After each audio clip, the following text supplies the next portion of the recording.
Hello，大家好，我係 Rita。最近好多人問我，究竟我中意中山、惠州抑或蓮塘，for我哋將來退休之用呢？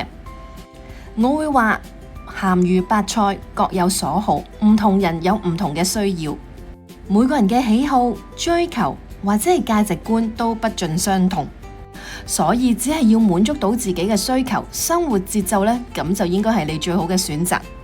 今集我搜集咗一啲意見，將三地嘅退休生活詳細作一個對比，包括交通方面啦、生活配套、生活嘅成本、醫療嘅設備、長者嘅福利、氣候等等，做翻個總結俾大家做個參考啊！如果你都有興趣想知道更多，唔好走開啊！一陣見啊！記得睇片前俾啲鼓勵我啊！喺右下角有訂閱嘅按鈕，可以免費訂閱我嘅頻道。仲要點擊埋旁邊嘅小鈴鐺，點選全部，咁你就唔會錯過我任何一條片啦。呢度係 Rita Channel 退休阿太日誌。咁而家去片啦。首先我哋講交通方面，返香港，深圳蓮塘就最方便，因為蓮塘口岸有巴士 B7、B8 到上水粉嶺，大概只係15至30分鐘。過關之後，60歲仲有2蚊2折嘅乘車優惠。所以蓮塘有一個美譽啊，叫做半小時養老生活圈之稱。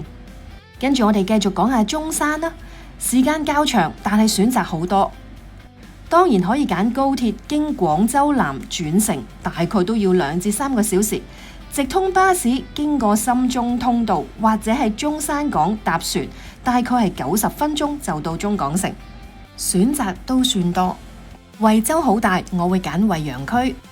因為有高鐵直達，如果由香港嘅西九坐高鐵去惠陽站，最快呢只係1小時，車費大概就係100蚊人民幣。做咗呢個交通嘅對比，其實都要視乎你自己究竟每個月會往返香港幾多次。第二，喺生活配套方面，深圳嘅蓮塘係一個成熟嘅老區，港式生活有好多嘅傳統市場嘅，買菜啊、買燒臘相當之方便。生活配套咧非常之咁齊全，但係如果你要揾大型嘅商場咧，相對就比較少。至於中山嘅生活配套，整體嚟講資源都好豐富。喺石岐區嘅有萬象匯商場，亦都有大型嘅興中廣場，佢哋都係屬於比較慢活、舒適、空間比較寬敞嘅一個地方。惠州、惠陽配套比較齊全，基建呢越嚟越新。惠陽站同埋萬達商圈呢，已經成為咗周邊嘅地標，居住嘅空間感好大，租盤嘅樓價呢，相對都比較低。第三樣，我哋睇埋生活成本啦，就以2個人為例，每一個月如果喺深圳蓮塘，相對一定係較高啦，因為月租一間房大概都要2500到5500不等。簡單嘅衣食住行，相對嘅總開支呢，每個月我哋估計大概都需要7000至9000蚊。睇埋中山先，相對嘅生活成本係中等，月租呢當然比蓮塘平，總開支大概就需要5000到7000蚊不等。最後惠州嘅惠陽最具優勢，因為月租呢大概係需要2000到3000蚊。所以估計佢每一月嘅支出呢，大概就需要5000到6000蚊。整體嘅消費水平都比蓮塘同埋中山呢平嘅，而且性價比相對高。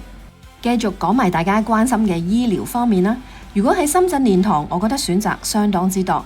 市內呢3甲醫院呢好多，而且喺羅湖區內就醫呢係非常之方便。再睇埋中山，我呢搜集咗好多嘅資料。原來佢哋嘅費用呢係極低嘅，只要你攞住居住證就可以買到一個叫做城鄉醫保，每一年800蚊人民幣，報銷嘅比例呢相當高。另外呢，仲有部分嘅醫院呢，只要你持有香港嘅醫療券呢，就可以喺醫院裏面就醫。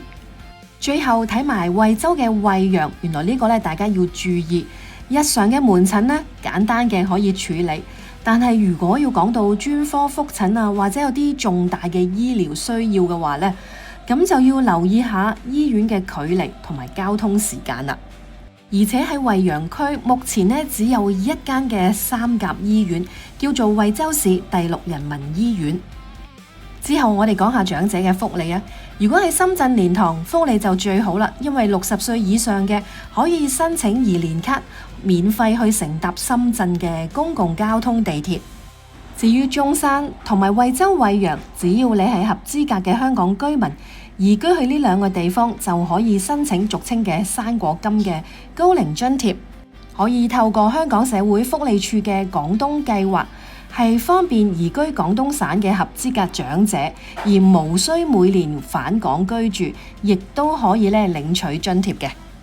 至於高齡津貼，俗稱生果金嘅年齡限制必須係年滿70歲或以上先至可以申請。之後我哋再對比埋氣候啊，我睇咗好多個網站，發現咗無論你係住喺深圳嘅蓮塘啦、中山或者惠州惠陽3個地方都係屬於亞熱帶嘅季風氣候，所以同香港好相似。夏天就好熱啦，多雨；冬天就會凍，其實冇乜大分別。最後我哋可以睇埋便利嘅程度。如果你住深圳蓮塘，相信係最容易適應，因為講廣東話，物價相對比較平，而生活節奏比較快，其實都好似香港。不過正如我上一集訪問過我哋香港人住喺蓮塘嘅觀眾，佢話其實住喺蓮塘區都係有好多外省人嘅，所以你單單淨係廣東話都未必合適，你多多少少都要識講少少普通話。知唔知道點解我哋成日都話香港人移居去中山？原因好簡單，你唔識講普通話完全冇問題，因為當地係廣東話非常通行，而且生活節奏相對比較慢，容易啲融入，尤其是係 for 一啲退休嘅人士。最後講埋惠州惠陽啊，佢哋係以普通話同埋客家話為主，廣東話嘅流通程度可能就比較低。所以如果你完全唔懂普通話嘅話，可能就真係有啲困難啦。最後想同大家做返個總結同埋建議，綜合以上種種嘅條件，你可以根據自己最睇重嘅邊一點嚟選擇嘅。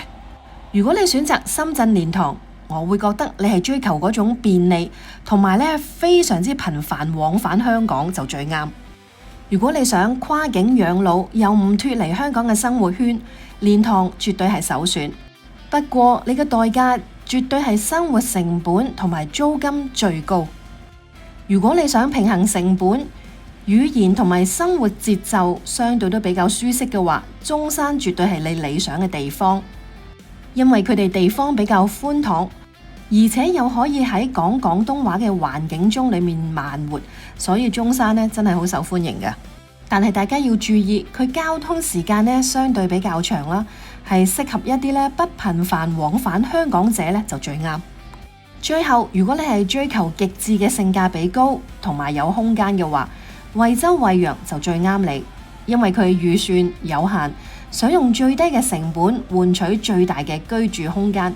惠陽真係好大嘅吸引力，但係大家就需要喺語言環境方面啦，同埋醫療資源方面去諗一諗啦。聽完晒之後，會唔會覺得有啲亂呢？好，一於同大家再做一個簡單嘅總結。如果喺交通便捷方面，我一定會揀蓮塘。第二點，生活配套我就會揀中山啦。要生活成本低，惠州非佢莫屬。至於醫療方面，深圳嘅蓮塘同埋中山區三甲醫院嘅數目都比惠州多。至於福利方面，無論你住喺深圳嘅蓮塘、中山或者惠州，只要到達合適嘅年齡，其實你都可以分別申請宜蓮卡或者福利卡。最後氣候方面，我覺得3個地方大致相同。你會問係咪最多剔就最啱我呢？其實真係唔一定㗎，每個人嘅喜好都唔一樣，每個人嘅着重點都唔一樣，所以無論你係買樓或者租樓，最緊要就係啱自己，唔需要理人咁多啊！正所謂有人中意食素，有人喜歡食肉，各有所及。大家見到我喺呢一年裏面都不停去咗唔同嘅地方去睇一啲嘅租盤，原因其實好簡單，因為香港嘅生活成本越嚟越高，到咗我哋退休嘅時候再冇新嘅收入，正所謂食緊老本。而內地整體嘅生活成本呢都比香港為平，所以考慮租住內地其實都係一個另類嘅選擇。所以我一直都建議大家，無論有咩決定，不論係買或者租，都先到一啲心儀嘅地方去短租試下一段時間，因為親身感受當地嘅生活節奏究竟係咪合適你。即使今日同大家做咗總結同埋建議，亦都唔係絕對，因為每一個人嘅要求同埋預算都唔同。其實真係冇標準嘅答案，最重要嘅係你合適嘅當下。記住，無論將來你嘅選擇係點樣，最緊要係對得住自己嘅生活節奏，而唔係為咗符合別人嘅期待同埋標準。唔知道你有冇另外一種嘅睇法？不妨留言，大家一齊參詳一下。今日要分享嘅嚟到呢度，多謝大家收睇，下次見，拜拜。